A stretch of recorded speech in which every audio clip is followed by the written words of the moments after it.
بسم اللہ الرحمن الرحیم سبحان ربک رب العزت عما یصفون وسلام علی المرسلین والحمد للہ رب العالمین صدق اللہ العظیم۔ اس پنداز میں موجود مہمانان گرامی، وجن اسکول کی انتظامیہ، اساتذہ اکرام، عزیز بچوں، السلام علیکم ورحمۃ اللہ وبرکاتہ۔ آج کی یہ تقریب یقیناً ان بچوں کے اعزاز کے اندر رکھی گئی ہے کہ جنہوں نے گزشتہ پورے سال تعلیم کے حصول کے اندر اپنی بہترین صلاحیتوں کا اظہار کیا ہے، اور آج انہیں کی صلاحیتوں کی تحسین کرنے کے لیے، ان کو اعزازات سے نوازنے کے لیے آج یہ تقریب منعقد کی ہے۔ میں اس پر اسکول انتظامیہ کو مبارکباد پیش کرتا ہوں کہ انہوں نے اتنی خوبصورت تقریب رکھی، جس میں بچوں نے آ کے تقاریر بھی کی ہیں، مختلف ٹیبلو بھی پیش کیے ہیں۔ یہ یقیناً ساری چیزیں ہی بچوں کے چھپی ہوئی صلاحیتوں کو نمایاں کرنے، ان کو بڑھانے، نشو و نما دینے کا ذریعہ بنتی ہے۔ یہ بہت ہی ایک ایسا عمل ہے کہ جو اسکول نہ صرف یہ کہ وہ موجود کتابوں کے اندر لکھی ہوئی چیزوں اور علم کو منتقل کرتا ہے، بلکہ اسکول کی بنیادی مقصد یہ ہوتا ہے کہ وہ علم کے ساتھ ساتھ بچوں کی شخصیت سازی بھی کرے، کردار سازی بھی کرے، اور جب یہ کام اسکول کرتے ہیں تو اس کے نتیجے کے اندر معاشرہ اوپر کی طرف جاتا ہے، معاشرہ ترقی کرتا ہے، قومیں ترقی کرتی ہیں۔ لیکن جب اسکولوں کے اندر صرف کتابیں پڑھائی جائیں، صرف امتحان پاس کروائے جائیں اور ڈگریاں تقسیم کی جائیں، بلکہ آج کل کے ماحول کے اندر تو اگر یہ بات کہی جائے تو ڈگریاں صرف بکتی ہیں، ڈگریاں خریدی جاتی ہیں، سرٹیفکیٹ حاصل کیے جاتے ہیں۔ کیسا المیہ ہے اس اتنے بڑے شہر کراچی کا کہ جس کے اندر انٹر کے امتحانات ہوتے ہیں، اور جب رزلٹ آتا ہے تو پتہ یہ چلتا ہے کہ 75% سے زیادہ بچے فیل ہو گئے ہیں۔ یہ کیسا مذاق ہے شہر کراچی کے ساتھ کہ جہاں بڑی تعداد میں اسکول اور کالجز موجود ہوں، اساتذہ موجود ہوں، اور علم حاصل کرنے کے انگنت ذرائع موجود ہوں، اور اس کے اندر اس شہر کے اندر جب رزلٹ آتا ہو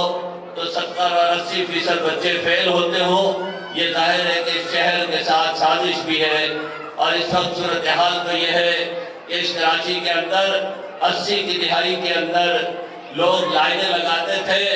اور کوشش کرتے تھے کہ کوئی سفارش مل جائے، کوئی سفارش کرنے والا مل جائے اور میرے بچے کا داخلہ اس فلاں گورنمنٹ اسکول کے اندر ہو جائے، اور اس کے نتیجے میں میرا بچہ اچھا پڑھ جائے گا، اس کی تعلیم اچھی ہوگی، اس کا مستقبل اچھا ہوگا،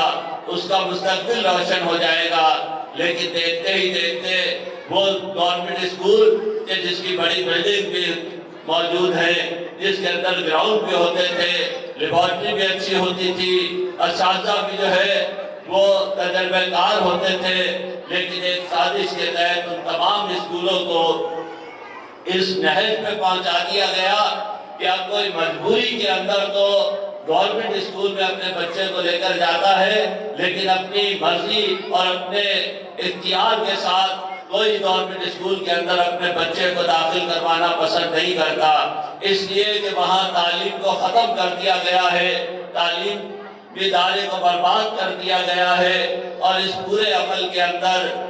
پھر جب تعلیم سرکاری اسکولوں اور کالجز میں ملنا بند ہوئی تو پھر راستہ یہی تھا کہ جب بھی خلا پیدا ہوتا ہے تو پھر پرائیویٹ سیکٹر آگے آتا ہے، کہ جہاں جہاں خلا پیدا ہوتا رہا، اگر پولیس اور انتظامیہ لوگوں کو تحفظ دینے میں ناکام ہوئی تو پھر پرائیویٹ گارڈز آ جاتے ہیں۔ اگر کراچی کے اندر بجلی ملنا مشکل ہوئی تو پھر ایک پرائیویٹ کمپنی جو ہے وہ سامنے آ جاتی ہے۔ زندگی کے ہر معاملے کے اندر یہی ہوتا ہوا نظر آیا، اور پھر تعلیم کے اندر بھی پرائیویٹ سیکٹر آگے آیا، اور اب اگر یہ کہا جائے کہ 80-90% تعلیم کا بوجھ اگر کسی نے اٹھایا ہے، اس شہر کے بچوں کو اگر تعلیم دینے کا فریضہ کوئی انجام دے رہا ہے تو وہ پھر پرائیویٹ اسکول ہے، اور کہیں لوگ اس کو مشن کے تحت کام کرتے ہیں اور اس کو ایک فریضہ سمجھ کے اپنی نئی نسل کے روشن مستقبل کے لیے کام کرتے ہیں، اور پھر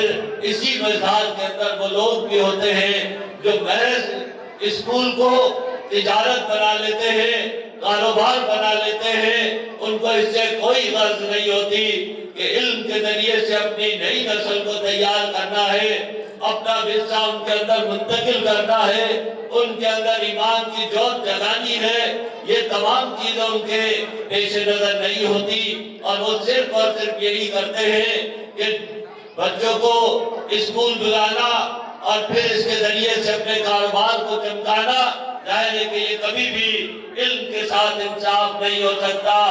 آقا دو جہاں محمد رسول اللہ صلی اللہ علیہ وسلم نے پر جو پہلی وحی نازل ہوئی وہ کیا تھی، اس کے اندر بھی یہی فرمایا گیا، نبی صلی اللہ علیہ وسلم سے فرمایا گیا کہ اقرا، آپ پڑھیے۔ علم سے آغاز ہوتا ہے، پڑھنے کے حکم دینے سے نبی صلی اللہ علیہ وسلم پہ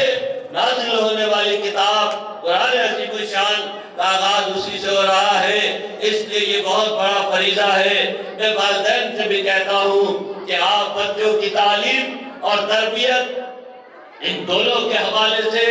آپ کو بھی اپنا فریضہ انجام دینا چاہیے۔ ہوتا یہ ہے کہ ہم اسکولوں میں بچوں کو بھیج کے والدین یہ سمجھتے ہیں کہ اب ساری ذمہ داری اسکول کی ہے۔ میں یہ سمجھتا ہوں کہ والدین اگر بچوں کی تربیت سے غافل ہو جائے، ان کی تعلیم سے غافل ہو جائے، ان کی کردار سازی سے غافل ہو جائے، تو پھر ایسے کردار ملتے ہیں کہ ڈگریاں ان کے پاس ہوتی ہیں لیکن انسانیت ان کے پاس موجود نہیں ہوتی، کوئی ایمان اور نظریہ ان کے اندر موجود نہیں ہوتا، اور ایسی قوم دنیا میں ترقی نہیں کر سکتی۔ قومیں دنیا میں ترقی کرتی ہیں، نظریے کی بنیاد پہ کرتی ہے، سوچ اور فکر کی بنیاد پہ ترقی کرتی ہے۔ اس لیے یہ ایک بنیادی معاملہ ہے۔ اس معاملے کے اندر ہمیں سوچ اور فکر کے ساتھ اپنا فریضہ انجام دینا چاہیے۔ میں ایک مرتبہ پھر اسکول انتظامیہ کا مشکور ہوں کہ انہوں نے مجھے یہاں مدعو کیا، اور اس تقریب، اس خوبصورت تقریب کے نکات کے اوپر انہیں دل کی گہرائیوں سے مبارکباد پیش کرتا ہوں، اور توقع کرتا ہوں کہ انشاءاللہ آپ کا یہ اسکول نہ صرف علم دینے بلکہ بچوں کی کردار سازی کے اندر اپنا بنیادی رول ادا کرے گا۔ وآخر دعوانا ان الحمدللہ رب العالمین۔